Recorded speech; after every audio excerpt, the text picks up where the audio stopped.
So mga tol, bumisita nga po sa planeta ni former 3 Division World Champion General Casimero itong may-ari ng Pinoy Pawn Star na si Boss Toyo kasama ang team nito.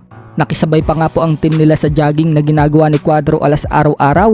Ayon kay Cuadro Alas mga tol, suportado umano siya ni Boss Toyo sa paparating nitong laban sa susunod na buwan kontra sa Hapon na si Yukinori Ogoni. Tatalpak din umano ng milyones itong si Boss Toyo.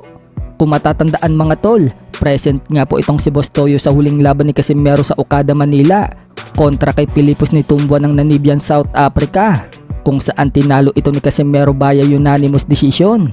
Nag-cheer nga po dyan si Boss Toyo mga tol at siya pa mismo ang nagbitbit ng belt ni Cuadro Alas.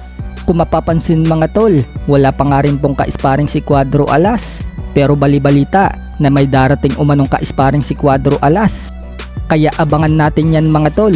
Malamang yan, mag-a-upload si Cuadro Alas ng video clip ng sparring session niya. Samantala naman mga tol, nakatikim nga po si Boss Toyo ng lakas ni Cuadro Alas. Knockout po ang inabot ni Boss Toyo kay Casimero noong nagpasuntok ito sa katawan gamit ang body armor.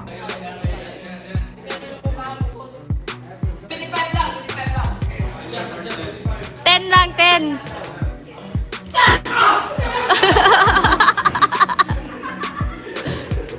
Ayaw. Ay, sakit. Hoy! Masakit, gago.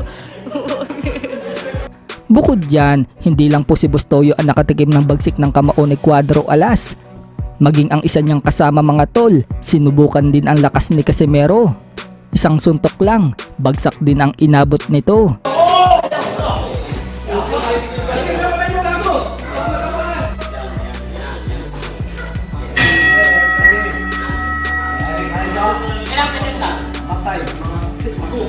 Percent. 2%.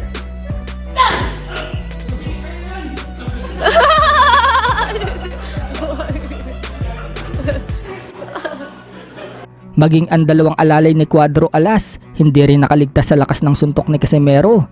Bumagsak din ang mga ito.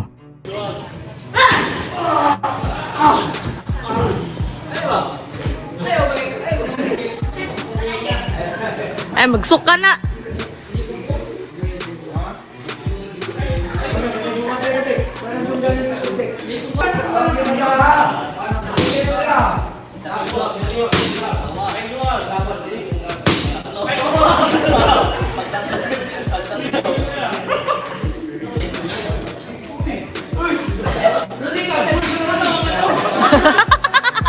Asa ka madog?